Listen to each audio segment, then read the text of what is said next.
विवेक जी, मेरा मन मां दुर्गा के दर्शन करने को बहुत बेचैन है। कृपया बताइए क्या करूं कि मां जल्दी से प्रकट हो जाएं? आरव जी, प्रेमानंद जी महाराज समझाते हैं कि मां का साक्षात्कार कोई साधारण बात नहीं है। जैसे बच्चा जब गोद में बैठना चाहता है तो खिलौनों को छोड़ देता है, वैसे ही साधक को भोग और विकारों का त्याग करना पड़ता है। मतलब मां को पाने के लिए सबसे पहले हमें अपनी इच्छाओं और भोगों से दूरी बनानी होगी। बिल्कुल। महाराज जी कहते हैं, विकारों से बचिए, ब्रह्मचर्य का पालन कीजिए और नाम जप कीजिए। जब मन शुद्ध होगा तभी मां कृपा करेंगी। लेकिन विवेक जी, क्या केवल नाम जप ही मां तक पहुंचने का मार्ग है? नाम जप के साथ गहरा भक्ति भाव भी चाहिए। रामकृष्ण परमहंस जी ने जब मां का साक्षात्कार किया तो उन्हें संपूर्ण जगत मां का ही स्वरूप दिखने लगा। कृष्ण और काली में कोई भेद नहीं रहा। इसका मतलब मां का साक्षात्कार केवल दर्शन करना नहीं, बल्कि पूरे ब्रह्म को मां के रूप में अनुभव करना है।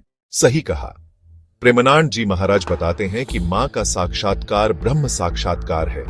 जब अहंकार मिटता है और आत्मा निर्मल होती है तब मां हर जगह दिखाई देती है।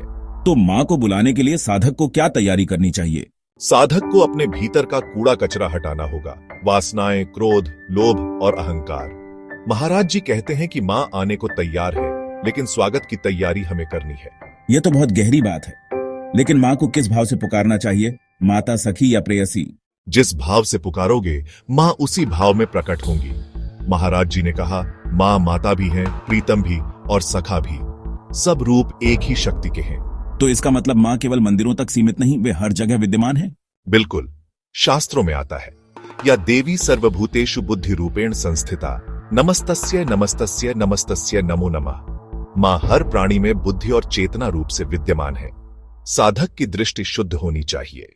तो मां का साक्षात्कार बाहर से ज्यादा भीतर की यात्रा है। हाँ, महाराज जी कहते हैं कि चुनरी और नारियल चढ़ाने से मां प्रसन्न होकर इच्छाएं तो पूरी करती हैं, लेकिन साक्षात्कार के लिए अहंकार और अस्तित्व का बलिदान करना पड़ता है।